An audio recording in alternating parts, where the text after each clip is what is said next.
que son las que vimos hoy de los militares en Puno. Ya se nos pasó la hora, pero me parece que es importante. Y es una imagen tan elocuente porque es el desbloqueo de la vía y el camino de los tanques, estos tanques de guerra, llegando como la única mano del Estado.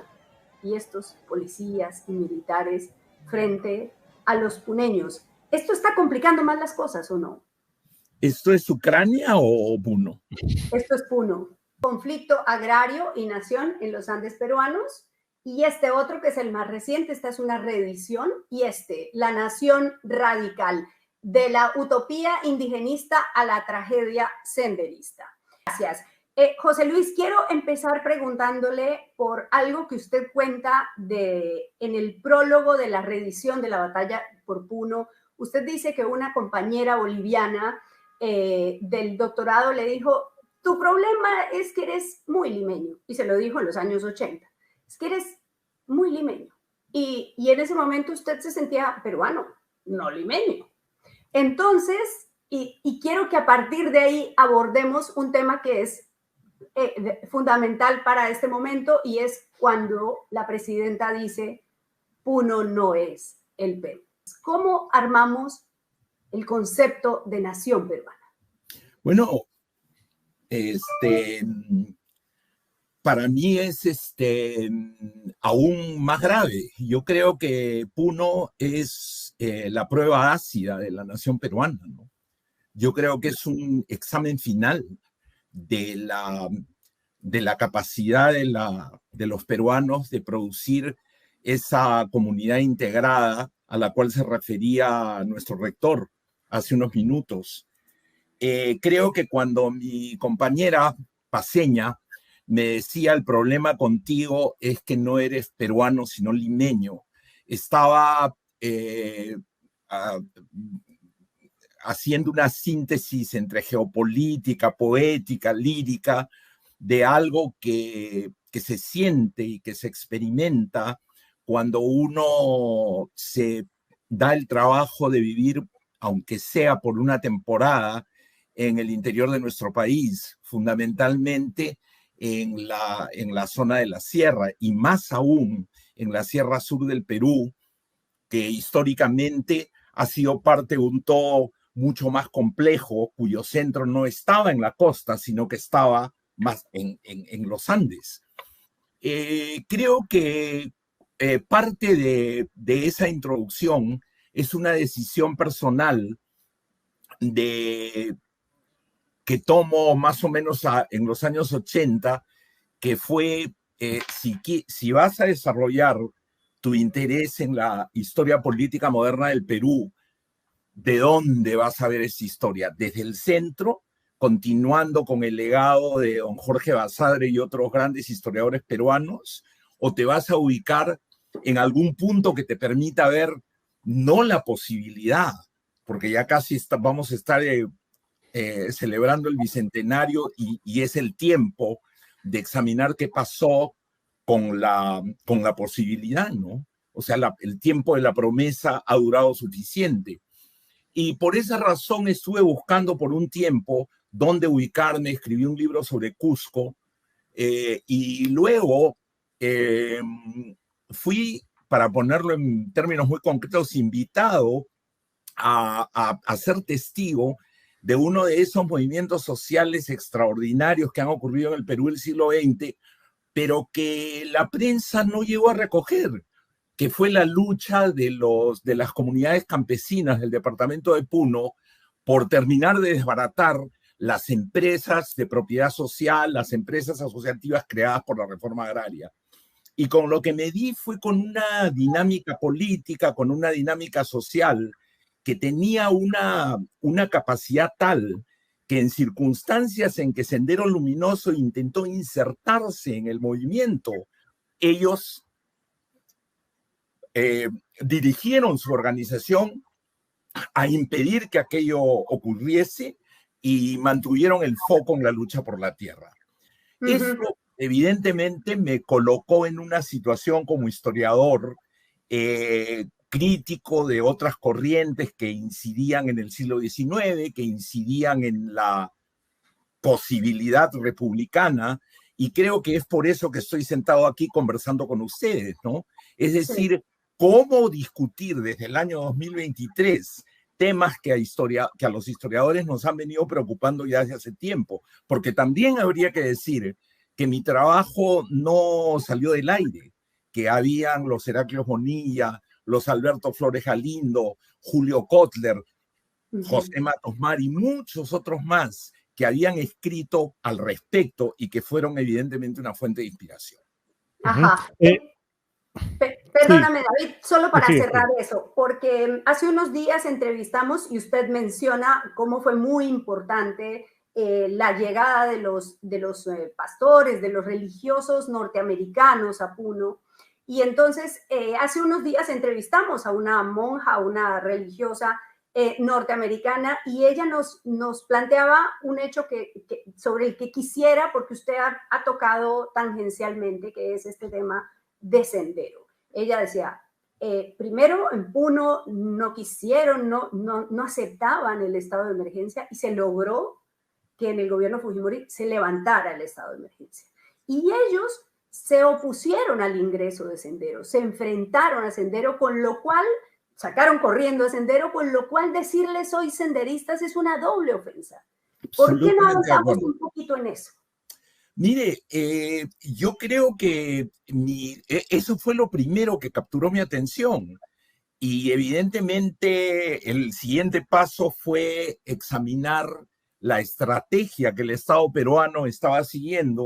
Y como yo soy historiador y no me iba a quedar simplemente en un recuento de lo que tenía ante mis ojos, sino que comencé a buscar patrones históricos que me permitiesen componer una visión crítica de la formación republicana en el último siglo, y por ende poder estar en condiciones de conversar sobre el tema que nos convoca hoy día, que es el fracaso de la nación, ¿no? Tema que también ha sido mencionado por autores que no son de historia, que son politólogos con una sensibilidad histórica, como ustedes saben muy bien. Entonces, yo diría que lo que estamos viendo en este momento, vinculándolo con lo que usted me ha referido sobre Sendero, es una situación en la que muchos actores han concurrido para crear una cultura política que reviste una posibilidad. Por eso hablo de un test, de un examen de la República Peruana, la posibilidad de reelaborar ciertas maneras de manejar las relaciones entre Estado y región. Mire, cuando no es necesario irse hasta Juan Bustamante, fines del siglo XIX, para examinar la tragedia de ese desencuentro al que estoy haciendo alusión, el desencuentro entre el Estado central y las poblaciones de regiones como Puno. Vamos nomás a la serie de expresiones locales en defensa del ambiente que ocurrieron en los últimos 20 años a raíz del boom minero en el Perú, y examinemos cómo han sido tratados los protestantes, la gente que ha protestado.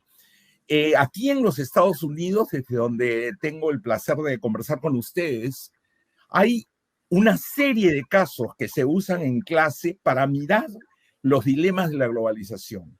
Y uno de ellos es el aymarazo, porque usted revise el aymarazo, no necesariamente desde el punto de vista, digamos, del corto plazo, sino en el mediano plazo y más aún en la perspectiva histórica, y usted encuentra todos los elementos que son parte de lo que está convulsionando al Perú en el momento actual. Usted encuentra judicialización de la protesta social, reafirmación de la etnicidad en un contexto de agitación y de enormes temores.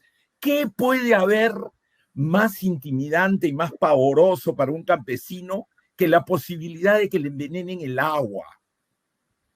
¿No?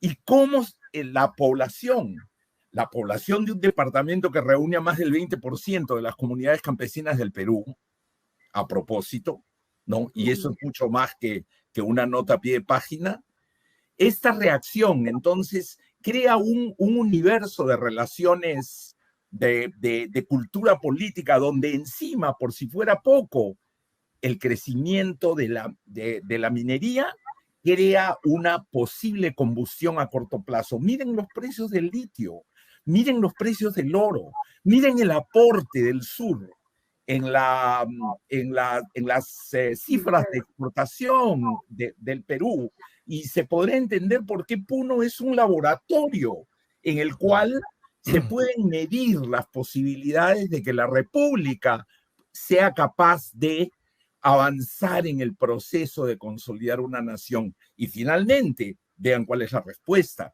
Y búsquese en la historia algunos patrones para examinar la manera, analíticamente, críticamente, la manera en la que el Estado central está confrontando el problema. Eso es más o menos mi aproximación. Yo quiero pedirle que, con su experiencia, además como investigador de cerca del fenómeno de Puno, nos explique un poco, nos ayude a entender por qué Puno ha reaccionado como ha reaccionado, a diferencia de otras zonas del sur del Perú. El paro en Puno ha sido prácticamente total, al punto que han tenido que mandarle al ejército en estos últimos días para controlar la situación, pero además no hay liderazgos visibles en Puno, digamos, con los que exigiendo, por ejemplo, ser reconocidos para un diálogo. Lo que se ve es gran cantidad de personas en muchas comunidades, mucha gente campesina protestando, y queremos entender cómo ha sido la política de Puno de los últimos años que ha llevado a que suceda lo que está sucediendo en este momento. Comienzo por lo segundo. Entre los años 60 y 70 hasta los 80, los movimientos sociales en Puno, esporádicos o importantes, tenían una relación con el mundo de la política limeña, llamémosle así, es decir, con el mundo de la política nacional. Esa experiencia fue golpeada, como es dominio de todos ustedes, por la crisis de los partidos, el periodo de Fujimori. Los partidos se rompen, decaen. En el caso de Puno, el último viso de relación fue con el Partido Unificado Mariateguista, que el partido mismo termina, como ustedes saben, roto y fuera de la escena.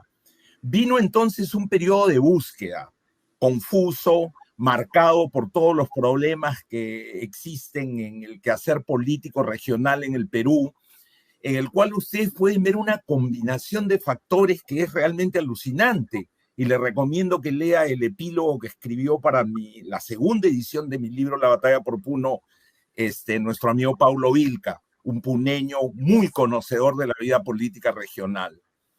Lo que se ve ahí es una combinación alucinante, como digo, de denuncias de narcotráfico, de denuncias comunales contra autoridades corruptas, de corrupción en realidad, y un fracaso muy sensible, el fracaso de la Universidad Nacional del Altiplano, institución muy comendable en muchos otros sentidos, en proponer una visión política al estilo de lo que el rector de la UNI, el señor López Chau, nos ha estado conversando hace un momento, que es el papel de la universidad. De hecho, el primer gran incidente que pone al Perú frente a lo que estaba ocurriendo en Puno es el asesinato del alcalde de Ilave, que ustedes deben recordar. Ahí estaban todas las contradicciones, y luego viene el aymarazo. Decenas de comunidades acampando en las afueras de Puno, acampando en las afueras de las instituciones, y mire qué instituciones atacan. Todas aquellas instituciones que hoy se indica, cuyo ataque hoy día se ve como producto de la mano del narcotráfico. ¿Por qué se ataca a esas instituciones? Porque son el símbolo del embrollo, de la postergación, del ninguneo.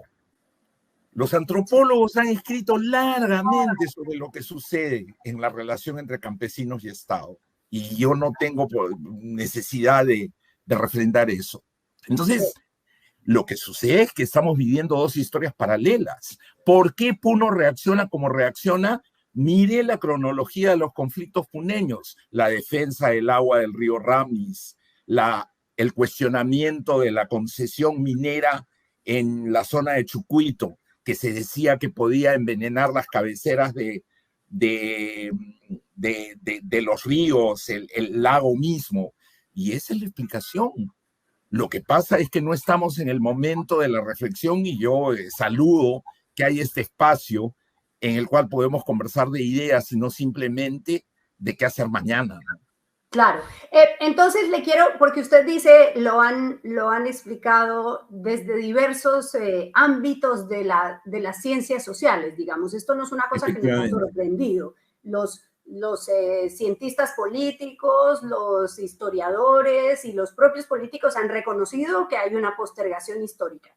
Entonces, ya negar ese conflicto, negar esa postergación, negar esa marginación, ya es complicado, ya no es tan fácil para quienes siempre la han negado. Entonces dicen, sí, es verdad que han tenido, pero el problema es que ellos no han sabido usar los recursos. El problema es que los gobernadores no han sabido usar toda la plata que les ha llegado del canon y todo eso. Y no lo quiero llevar a la coyuntura, sino quiero decirle, eso cómo lo combinamos con esto que usted plantea en este libro, que es la nación radical.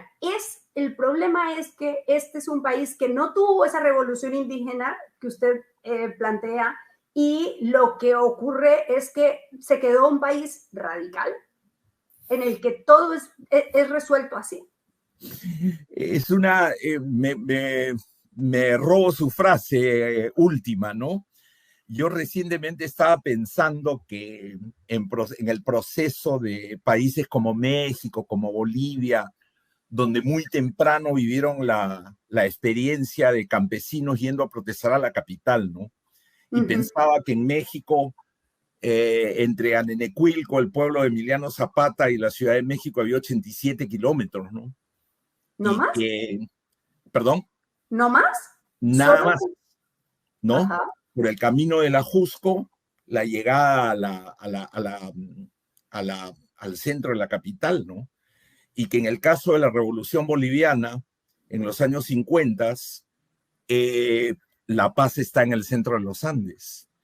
En el caso del Perú, ha tomado muchísimo tiempo que los actores políticos andinos lleguen a la ciudad y los están recibiendo muy mal.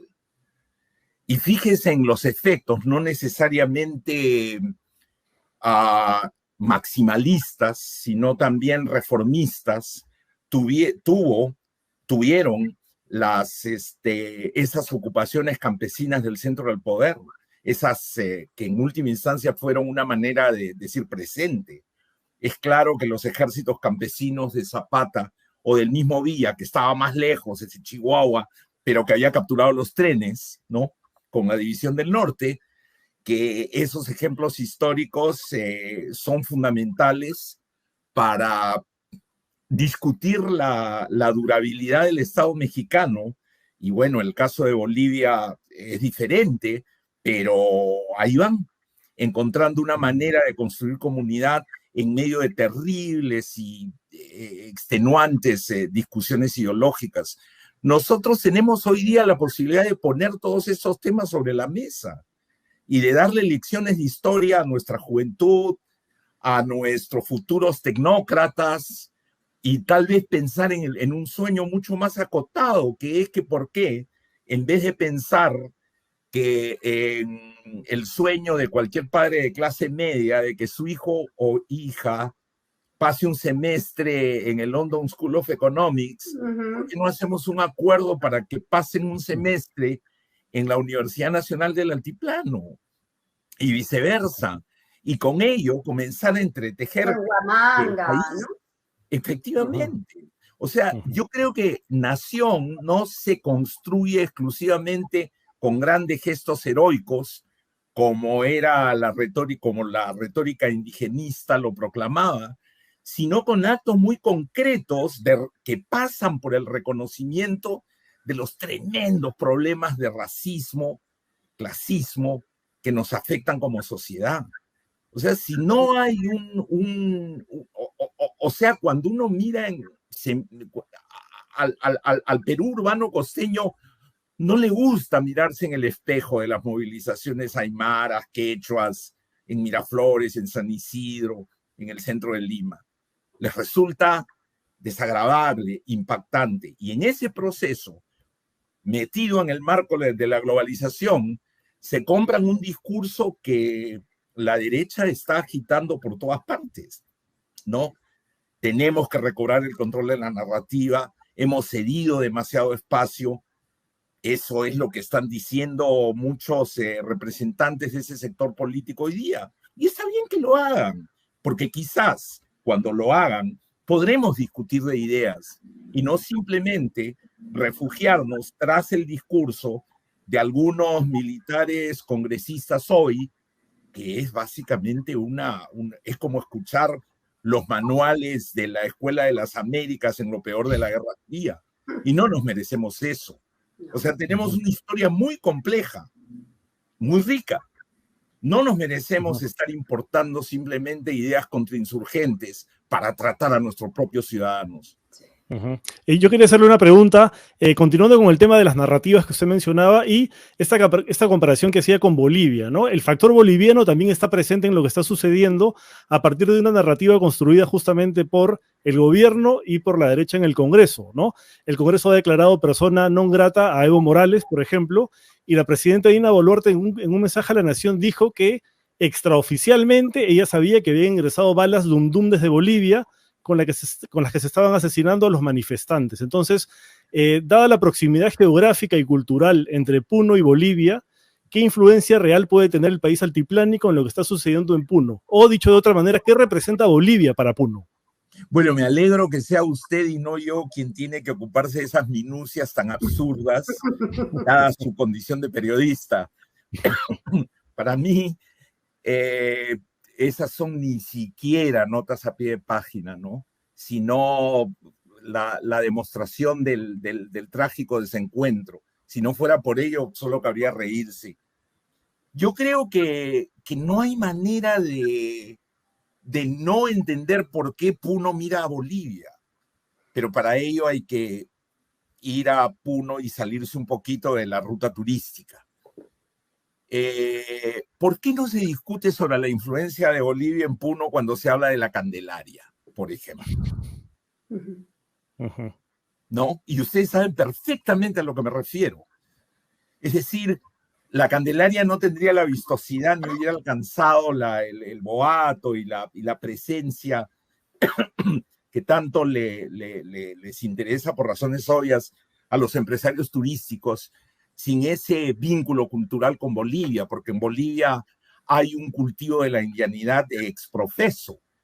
Ahora, en el mundo de hoy, la identidad indígena revive como parte de programas de instituciones internacionales que encuentran que es la única manera de organizar algún tipo de defensa del ambiente a nivel regional, ¿no? Entonces son muchas fuerzas las que están actuando.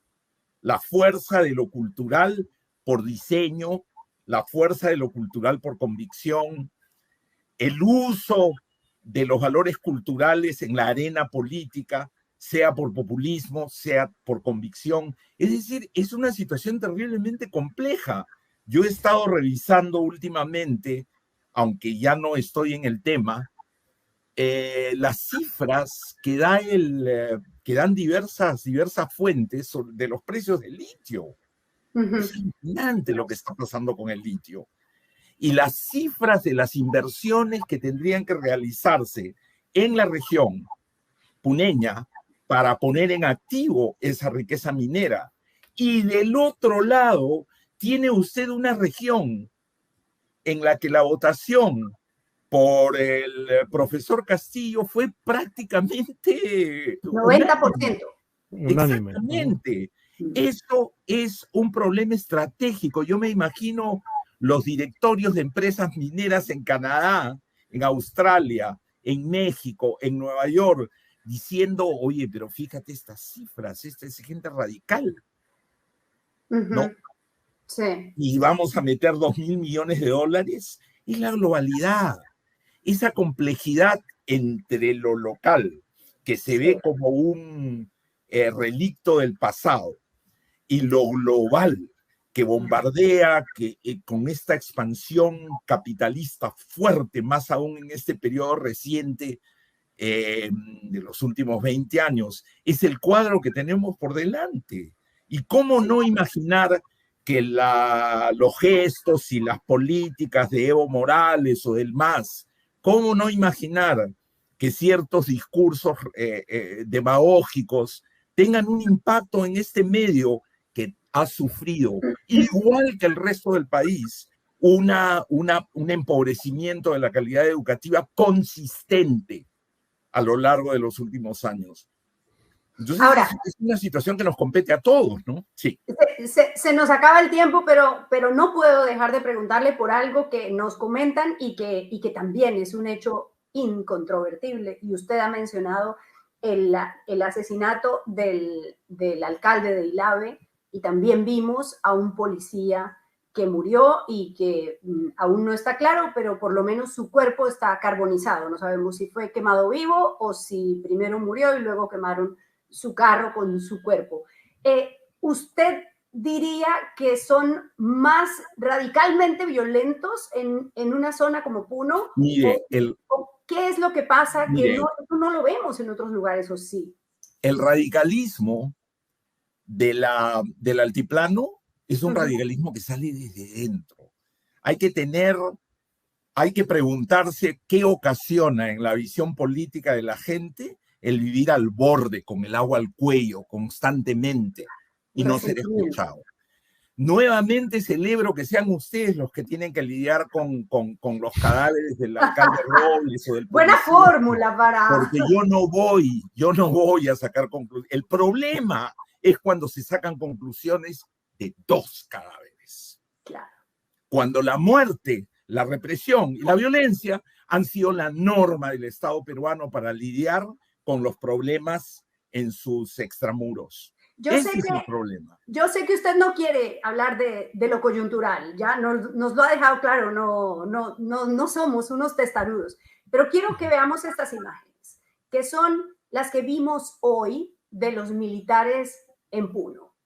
Y unas imágenes también de unos policías en el aeropuerto de Juliaca, ¿no? Primero veamos los militares, ya se nos pasó la hora, pero me parece que es importante. Y es una imagen tan elocuente porque es el desbloqueo de la vía y el camino de los tanques, estos tanques de guerra, llegando como la única mano del Estado. Y estos policías y militares frente a los puneños. ¿Esto está complicando más las cosas o no? ¿Esto es Ucrania o Puno? Esto es Puno. Bueno. Esta mañana. Estas son imágenes que tuvo el qué mejor rúbrica de la conversación que esta, ¿no? O sea, ¿cuáles son los costos de una ley, de la aplicación de la ley y el orden que proclama la presidenta del país en una región que, como dijo hace pocos días mi admirado Max Hernández, grita porque quiere que lo escuchen? Y los que están al otro lado hablan desde el síndrome postraumático. Y este es el video que circuló la policía. Miremos un segundo. Desde el aeropuerto de Juliaca, Puno, la UCE Leopardo les dice: ¡Bien, policía! Porque somos el escudo de la democracia, pilar fundamental del Estado de Derecho. Para muestra de la moral inquebrantable del personal UCE. ¡Leopardos! ¡Anicete UCE!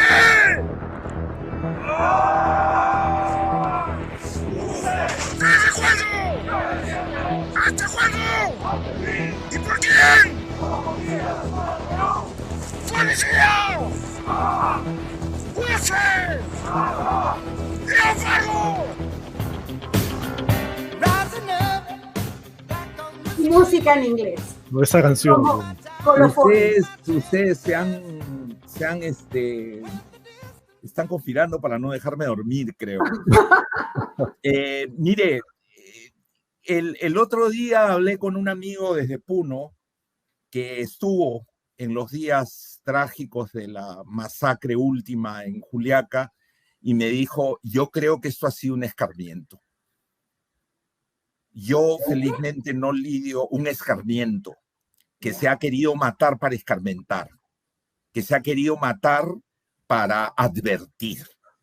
Y cuando yo veo estas imágenes, nuevamente, yo ya lo he dicho en el marco de esta conversación, o sea, el tema es cómo respondemos a la nación radical. Y la nación radical no es el fruto de lecturas, no es el fruto de leer los documentos infames del presidente Gonzalo o las tonterías que escribe y predica el señor Antauro Humala. La nación radical proviene de vivir en el altiplano. El altiplano es durísimo. Y encima de que es duro, las comunidades se ven horadadas, arrinconadas por las grandes inversiones, por las grandes compañías. No tienen oídos en el Estado central. O sea, es justo que encima el dinero de los contribuyentes sirva para mantener una ley y un orden que no garanticen en absoluto la formación de esa nación que hasta intelectuales liberales como mi amigo Alberto Vergara han demandado ya por algunos años. Sí. Bueno, pues así terminamos, se nos pasó muy rápido. Han sido ustedes muy amables en darme este espacio.